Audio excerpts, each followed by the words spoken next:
Boa noite. Criminosos roubam um carro em posto de gasolina, veículo bate durante perseguição e um suspeito fica ferido. Polícia Civil prende 4 homens por crimes sexuais contra crianças e adolescentes no Grande Recife. Operação investiga 6 vítimas. Nova fase de operação contra fraudes no INSS cumpre mandados em Pernambuco. Instituições descontaram valores de aposentados e pensionistas. A audiência pública no Recife debate os ônibus sem ar-condicionado, mesmo com a lei estadual que prevê renovação da frota. Depois de denúncia da Alep, Secretaria de Saúde do Estado rebate acusações e detalha investimentos em hospitais. A chuva continuou no Grande Recife nesta quarta-feira. A gente explica como fica o tempo para amanhã em todo o estado. E a história de uma cadela que foi deixada em frente a uma academia na Imbiribeira. Uma câmera de segurança registrou o abandono.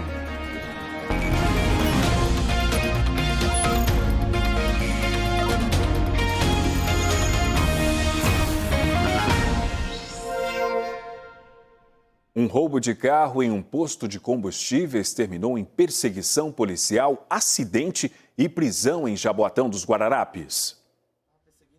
A vítima, um músico de 33 anos, não quis se identificar, mas contou como tudo aconteceu. A voz dele foi modificada por inteligência artificial. Ela seguindo para minha casa, né? Aí o combustível estava acabando aí. Tem um posto ali na Muribeca. Vamos abastecer, a gente chegou lá. E nem vi, né? De 1 minuto. Custou uma Range Rover. Becamos, descendo 3 caras armados. Em direção ao meu veículo. E o tempo todo eu revólver na cara.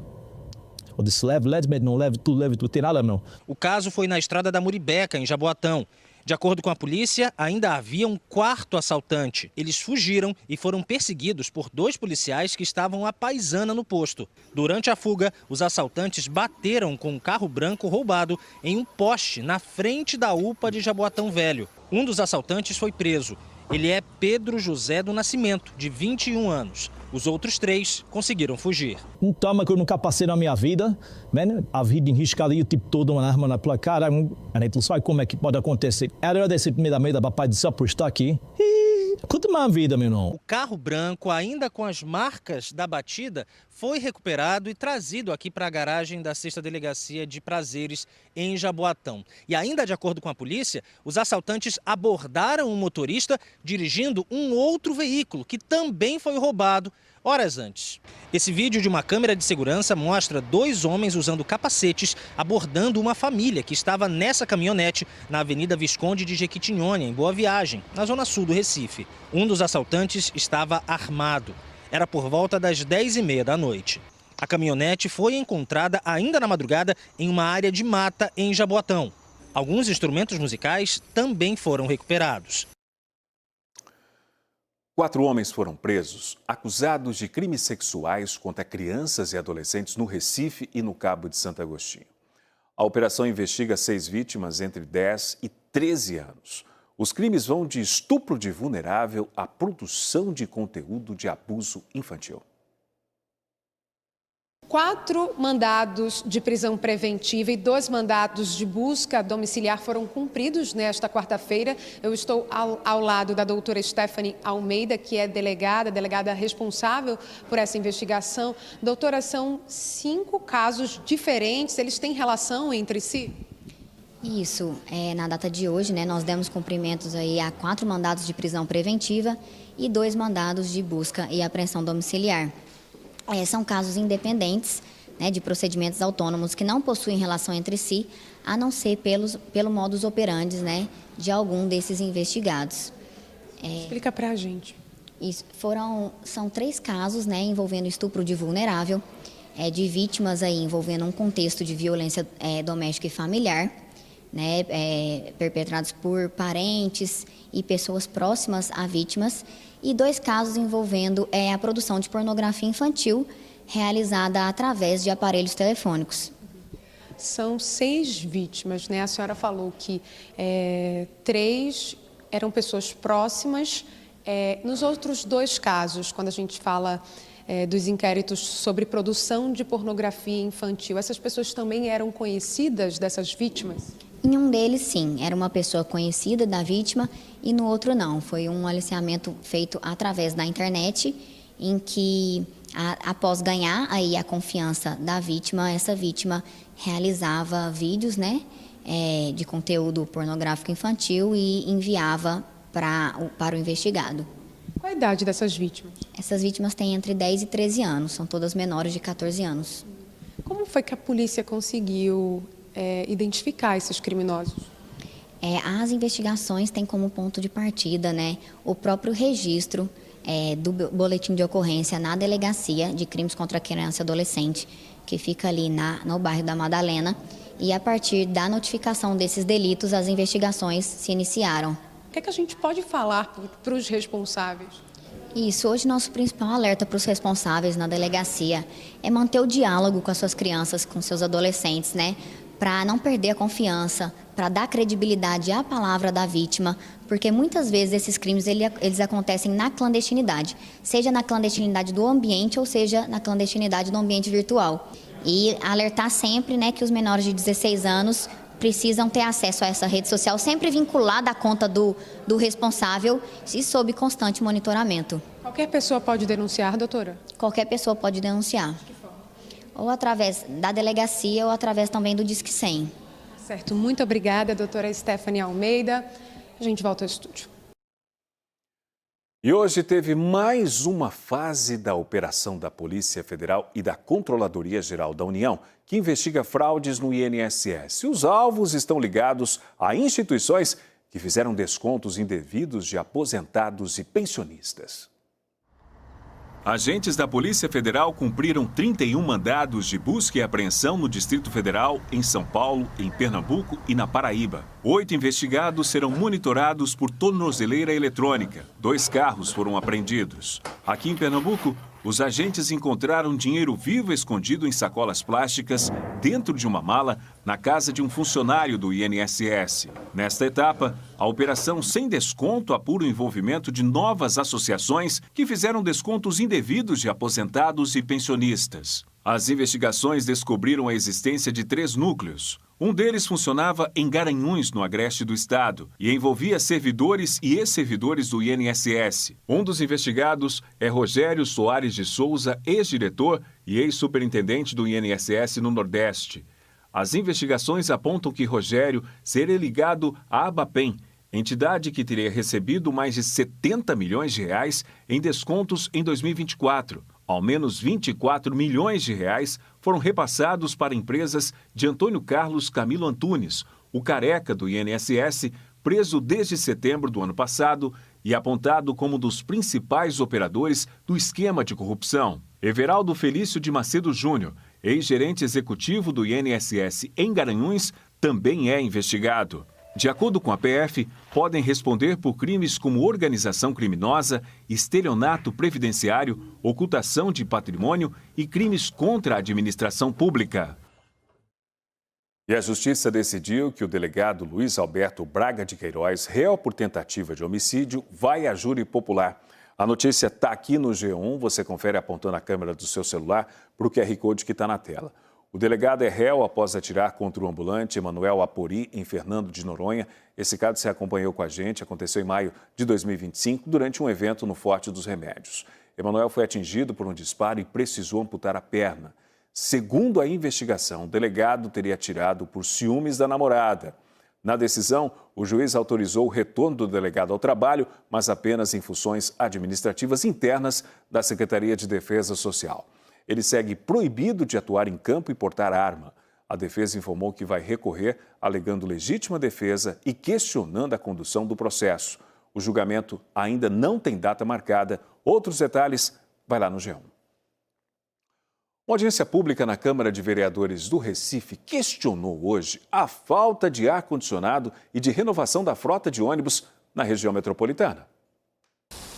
Não é só nos dias de calor que o ar-condicionado faz falta dentro do ônibus.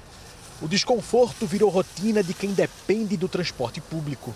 A gente termina tendo que fechar os vidros para não se molhar e aí morre de calor, né? Eu vim agora de Goiânia até o centro para médico e aí eu tive que pegar alguns ônibus e a gente fica entre abrir e fechar os ônibus, porque é calor, né? Deveria ser prioridade, porque a passagem não é barata, né? Ar-condicionado faz falta nos ônibus? E como faz, viu? O calor está demais. Mas não era para ser assim, não. A lei do ar-condicionado foi sancionada em dezembro de 2019 e determina a renovação da frota com a instalação de ar-condicionado nos ônibus que circulam no Recife e na região metropolitana. Pela lei, as empresas de transporte devem substituir os ônibus com mais de 8 anos de uso e os BRTs com mais de 10 anos. Hoje, a vereadora do Recife, Liana Cirne, do PT, se reuniu com estudantes, representantes do Sindicato dos Rodoviários e da Urbana PE, o Sindicato das Empresas de Transporte de Passageiros em Pernambuco. Segundo a vereadora, o Grande Recife Consórcio de Transporte Metropolitano também foi convidado, mas não enviou representantes. O consórcio é o responsável pelo planejamento, gerenciamento e fiscalização do transporte público na região metropolitana. A lei que exige a renovação da frota e a instalação de ar-condicionado é estadual, mas, de acordo com a vereadora, o tema foi levado à Câmara do Recife porque mexe com a vida de quem anda de ônibus na capital. Em 2019, a frota era de 2.700 ônibus. Em 2023, a frota era de 2.230 ônibus. Houve uma redução de 500 ônibus de 2019 para 2023. E a tendência, a gente não tem números exatos, porque esses números não foram informados até o momento, mas o que a gente observa pela superlotação dos ônibus é que existe uma tendência de redução da frota. E isso é inaceitável. Os transportes públicos aqui em Recife, eles não são muitos, não é uma frota ampliada, então os estudantes já pegam ônibus lotados e ainda enfrentam, né, a qualidade do ônibus, um calor terrível. Nós pesquisamos no portal da Transparência de Pernambuco. O único processo que encontramos de compra de ônibus desde que a lei foi assinada é uma tomada de preços aberta na quarta-feira da semana passada, no dia 20 de maio. Ela se refere a uma possível compra pelo Grande Recife Consórcio de Transporte de ônibus elétricos e de carregadores de baterias. No site aparecem 6 lotes de ônibus. Os valores de referência dos lotes somam 310 milhões de reais. O passageiro de ônibus do Recife e de qualquer outra cidade da região metropolitana continua fazendo a parte dele, pagando a passagem de todo dia.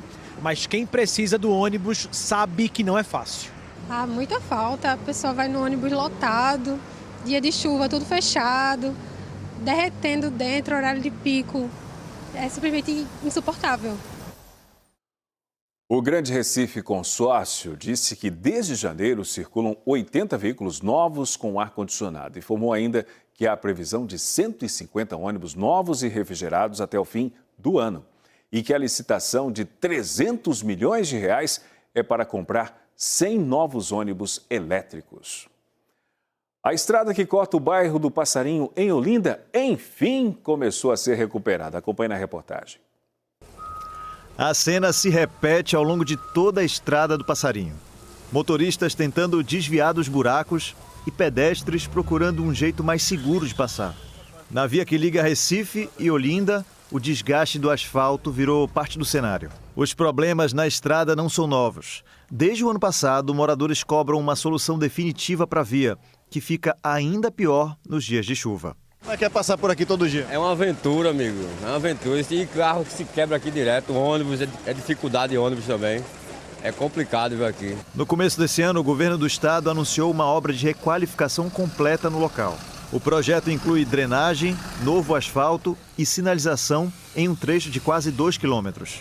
O investimento divulgado inicialmente era de 8 milhões e 100 mil reais. Mas a empresa que venceu a licitação apresentou uma proposta bem abaixo desse valor.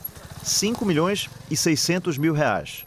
Empresa vencedora, além de apresentar o menor valor, ela atendeu a qualificação técnica, demonstrando a capacidade de execução e é a empresa que está executando a obra nesse momento. Nossa equipe encontrou máquinas e funcionários trabalhando ao longo da estrada. Enquanto a obra avança, quem passa por aqui ainda precisa ter cuidado redobrado. Em alguns trechos, a água esconde os buracos e dificulta a vida de quem não conhece a estrada. A situação é essa daí, principalmente quando chove. Essa dificuldade de trazer os filhos aqui para a escola. Isso aí já é recorrente, né? Já tem um ano ou mais de um ano nessa situação e não tem melhoria. Quando chove é lama e quando faz sol é poeira. Mesmo debaixo de chuva, a movimentação de máquinas e operários continuou ao longo do dia. Segundo os trabalhadores da obra, a etapa executada agora é a de drenagem. É buraco, a coluna, a saúde, é muito buraco. E aí vem a avaria nos carros também, né? Mola, muito prejuízo também. Passou 3 dias de sol, não vieram fazer nada. Hoje, uma situação dessa, vieram tapar esse, fazer uma emenda, né? Isso é uma emenda. A chuva? A chuva, não existe isso. De acordo com a SEAB, esse serviço de drenagem ainda deve continuar nas próximas semanas para que o serviço de asfalto seja realizado aqui no local. A previsão é de que a obra toda seja finalizada até setembro. O prazo da drenagem que a gente está fazendo nessas 3 ruas é 19 de junho, a gente concluir essa drenagem das 3 ruas. Após esse prazo, a gente inicia a drenagem da via principal, que é a Estrada do Passarinho, e essa drenagem da via principal, ela, paralelamente, a gente também inicia a execução da via base, subbase e o asfalto. Previsão contratual de finalização é setembro desse ano, podendo haver alguma prorrogação em virtude das fortes chuvas. A gente está tendo chuvas muito intensas e isso aí dificulta a execução da obra. No bairro da Iputinga, na zona oeste do Recife, pais e alunos enfrentam risco diário na Avenida Maurício de Nassau.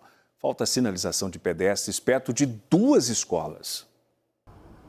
Imagine começar o dia enfrentando uma travessia arriscada para levar os filhos na escola. Essa é a realidade na Avenida Maurício de Nassau, bairro da Iputinga, zona oeste do Recife. Alexandre traz os filhos todos os dias. Se sente desprotegido. Todos os dias eu preciso contar com a boa vontade dos motoristas para deixar a gente atravessar a avenida. Tendo em vista que a próxima faixa de pedestre para um lado e para o outro fica muito distante. Então a gente fica esperando alguém parar, só que nessa de esperar, às vezes a gente para e vê um motoqueiro, não viu o que a gente estava esperando e de repente passa voando, né, que aqui é uma avenida de grande movimento. A Avenida Maurício de Nassau é o principal acesso a 2 escolas aqui perto. Uma particular, na rua Odilon Araújo, e uma pública municipal, a Doutora Ebenezer Gueiros, que fica na rua Doutor Aloísio Baltar. Andresa trabalha e tem 2 filhas estudando nela. Diz que fica muito vulnerável. Às vezes tem carro que deixa, tem carro que não deixa. Quando está chovendo ainda é pior, porque aqui fica alagado, aqui uns trechos que fica alagado. E aí fica muito carro mesmo. Então assim, é bem complicado atravessar. A gente tem que, às vezes, enfrentar, botar a cara na frente do carro para poder eles parar. Porque nem todo mundo tem a educação de parar, entendeu? Então é bem difícil. São adultos com crianças e adolescentes que tentam chegar ao outro lado da via. Acabam se submetendo ao perigo. Depois que foi feito aqui o asfalto da rua escolar, o que mais nós sentimos faltas é tanto de uma faixa de pedestre, né, pelo acesso que nós temos aqui para a escola, como também um semáforo, que seria ideal aqui para ajudar na transição. De acordo com o Código de Trânsito Brasileiro e a legislação municipal do Recife, a sinalização de trânsito no entorno das escolas é obrigatória. Entre elas, a colocação de faixa de pedestres e a instalação de placas indicando que é uma área escolar e o limite de velocidade. Nada disso existe por aqui. Aurino Nascimento é gerente da Escola Pública de Trânsito do Detran. Falou sobre a velocidade máxima recomendada para a segurança nessas áreas e quais sinalizações são necessárias. Normalmente a legislação nos coloca a questão das placas de advertência, onde você vai encontrar o entorno escolar, quando está bem organizado, a faixa de pedestre, junto da faixa de retenção, que compõe a faixa de pedestre, e também a sinalização que traz a parte amarelinha e o desenhozinho dos bonequinhos, onde você tem o adulto e a criança nessa configuração. E em relação à velocidade, qual é a velocidade máxima permitida nesse trecho? Aí é nossa geração, a questão recomendável, 30 km seria a situação, mas quem regula isso, na verdade, é o órgão de trânsito municipal, no caso, que faz essa organização de acordo com estudos. Quando a sinalização não está presente, é preciso ainda mais atenção durante a travessia. Nunca atravessar com o smartphone sempre com a criança, pegar no pulso da criança, não confiar nessa questão de pegar no braço, tão somente, mas no pulso, para que possa ter essa reação. A CTTU disse que a rua Odilon Araújo foi pavimentada em abril e que a sinalização na área está programada, mas não foi feita ainda por causa das chuvas. Sobre a rua Doutor Aloísio Baltar, a CTTU informou que vai fazer uma avaliação técnica para definir possíveis melhorias de sinalização. O prazo é de até 90 dias. Logo depois do intervalo, a gente conta onde mais choveu e qual a previsão do tempo para amanhã. E você vai ver que uma cadela foi abandonada em frente a uma academia no Recife. O N2 volta em instantes.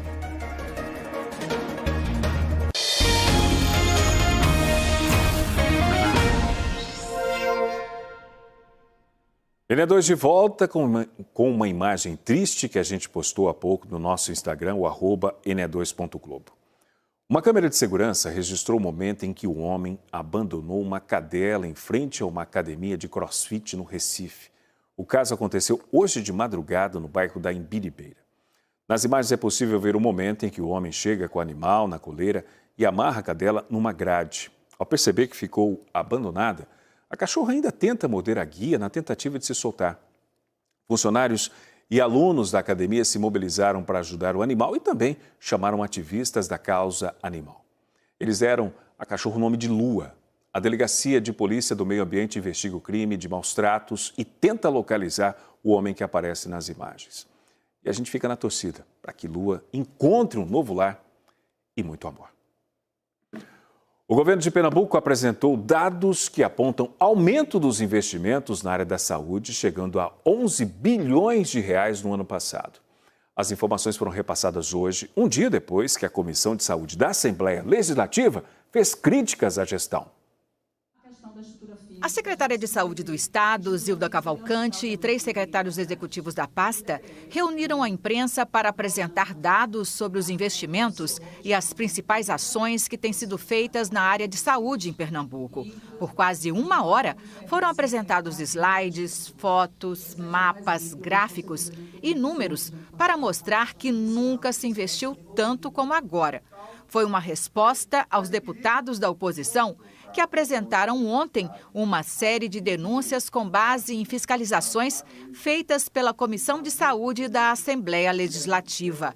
Ela rebateu uma a uma cada informação ou problema citado pelos parlamentares. As imagens mostravam a superlotação de pacientes nos hospitais Agamenon Magalhães, da Restauração e também no Getúlio Vargas, e falta de estrutura no Hospital Otávio de Freitas e nas outras unidades. Nós estamos fazendo requalificação em todos os nossos hospitais, mas isso está sendo feito na medida da condição de ser feita de forma com planejamento, com cronograma, porque os hospitais estão em funcionamento. A superlotação é uma questão que a gente sabe que é histórica na saúde, não só de Pernambuco, mas do Brasil como um todo. Ela é um problema, uma questão absolutamente complexa e que tem também inúmeras questões relacionadas, que envolvem também ações complexas que a gente vem fazendo através, inclusive, da orientação da consultoria com o Einstein, com melhores processos de trabalho, com giro de leito, com retaguarda, com potencialização dos processos de controle interno dos hospitais, para que a gente possa, de fato, garantir que a gente possa assistir da melhor forma. A secretária negou que haja redução de 226 vagas nos hospitais públicos de Pernambuco. Disse que só este ano foram abertos 127 leitos, 670 foram contratados em hospitais particulares e filantrópicos, além do investimento de 1 bilhão e 200 milhões de reais em novas unidades que vão garantir a criação de 1.700 vagas. Quando a gente fala de novas unidades, são 4 novas maternidades, o Hospital Mestre Dominguinhos em Garanhuns, a ampliação dos hospitais já existentes no Regional do Agreste, com 200 novos leitos. Quando a gente fala em Limoeiro, Palmares, Salgueiro, em Serra Talhada e na região metropolitana do Recife, de forma descentralizada. Enfim, o investimento é gigante. sobre a denúncia de que recipientes plásticos estariam sendo aproveitados e reutilizados indevidamente para a coleta de urina e em exames, ela quis saber. Se houver, e precisa inclusive que seja feito formalmente uma informação, uma denúncia, para que a gente possa tomar todas as atitudes que precisam ser tomadas. Isso é uma questão de vigilância sanitária, é uma questão de segurança e eu não tenho conhecimento. Precisa que seja colocado de forma formal aonde e quais são esses equipamentos, inclusive para ser aberto os processos que precisam ser feitos de investigação e apurar quem são os responsáveis, caso isso realmente esteja havendo. A secretária disse que não recebeu nenhum relatório ou documento da Assembleia Legislativa sobre as denúncias. Nós estaremos sempre disponíveis para ir na LEP, para prestar qualquer justificativa, para apresentar qualquer documento. Como eu disse, nós estamos aqui com muita transparência e com muita tranquilidade, porque a gente está falando do que a gente está fazendo. E a quarta-feira está sendo chuvosa na região metropolitana e na zona da Mata. Goiânia, na Mata Norte, foi onde mais choveu nas últimas 24 horas, quase 50 milímetros. Em Abreu e Lima foram 48 milímetros. Olinda, quase 43 milímetros. Em Triunfo, no Sertão, 39 milímetros. E Itambé, na Mata Norte, 38 milímetros. E o tempo deve melhorar amanhã, de acordo com a PAC. A previsão é de chuva fraca nesta quinta-feira na região metropolitana e na zona da Mata. No Recife, deve chover menos de 8 milímetros ao longo do dia. Em instantes, a gente mostra as oportunidades de uma feira imobiliária no Shopping Rio Mar. Tem imóvel que parcela, tem imóvel aí com parcela a partir de R$ 599. O N2 volta já.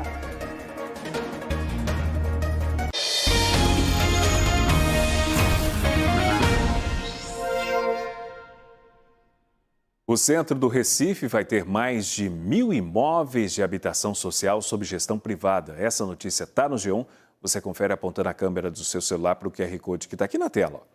Um consórcio formado por duas empresas venceu um leilão para reformar e gerir 1.128 moradias no centro da capital. As unidades ficam em terrenos públicos e vão ser usadas como imóveis de habitação social. O projeto prevê investimentos de R$ 518 milhões durante 25 anos de concessão. A maioria dos residenciais terá aluguéis subsidiados para famílias com renda de até R$ 4.942. O restante poderá ser adquirido por meio do Minha Casa Minha Vida. O leilão da PPP Morar no Centro foi realizado ontem na Bolsa de Valores em São Paulo.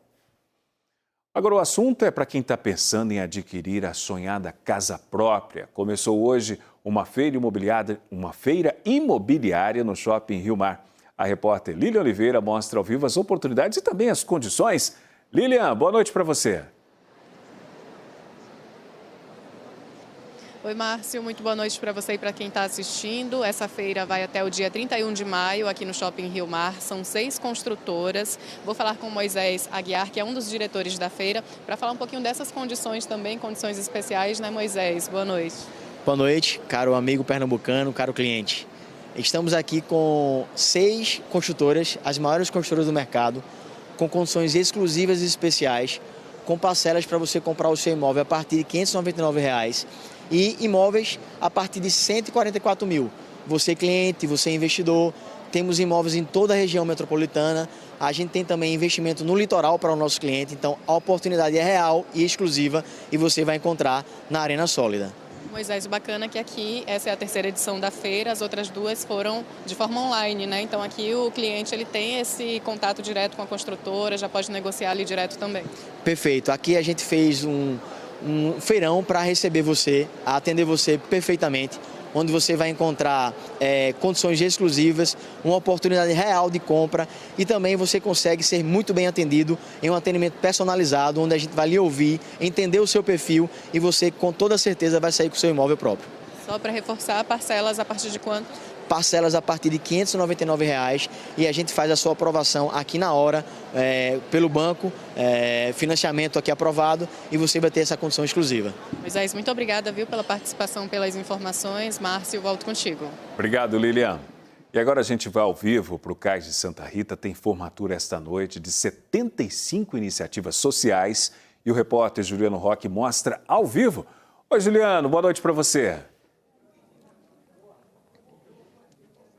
Oi, Márcio, boa noite para você, boa noite a todos. A formatura mesmo, o evento começa já, mas ela tem um gostinho tão especial. Qualificação voltada para pessoas que fazem parte de projetos sociais. É gente que já ajuda para ajudar mais, para ajudar melhor. Návila Alencastro, fiquei tão emocionado que eu esqueci até o nome, Návila Alencastro. É isso, é um abraço que vocês entregam nessas qualificações? A ideia é que a gente possa cuidar de quem cuida. Então, a gente passa 12 meses com lideranças e projetos sociais, profissionalizando essas organizações para que elas impactem ainda mais pessoas em suas comunidades. Então, é uma jornada de qualificação que a gente olha o jurídico, captação de recursos, virou uma política pública aqui na nossa cidade, em parceria com a Prefeitura e o Sebrae, e hoje a gente começa a espalhar pelo Brasil. Ô, Návila, os olhos das pessoas que fazem a qualificação, que estão aqui hoje, o que é que vocês escutam, o que é que vocês veem dessas pessoas? A gente vê muito brilho no olhar. É como se eles se sentissem sozinhos e agora eles têm a quem recorrer. Eles estão juntos de outros muda mundo. Agora vê só, Flora Pessoa é da Casa da Criança Marcelo Asfora, que a gente mostra tanto esse trabalho bonito nos nossos jornais. O que mudou na Casa da Criança depois dessa qualificação, dona Flora? Estruturação, né? A gente esteve aqui, se capacitou, tá? Então a gente aprendeu a parte jurídica, contabilidade, captação de recursos, sustentabilidade mesmo e conhecer o verdadeiro impacto social que cada instituição que aqui está pode causar. Que coisa boa, muito obrigado pela entrevista de beca e tudo, viu? É formatura completa. Návila Alencastro, muito obrigado pela entrevista. Dona Flora, muito obrigado também. Márcio, voltamos com você com essa iniciativa, ó, daquelas, viu? Que ajuda, que muda os sonhos e o futuro também. Obrigado, Juliano. E assim a gente termina o ENE2 de hoje. Lembrando que hoje o JN começa mais cedo, às 8, daqui a pouquinho. Obrigado pela sua companhia, para você uma boa noite e até amanhã.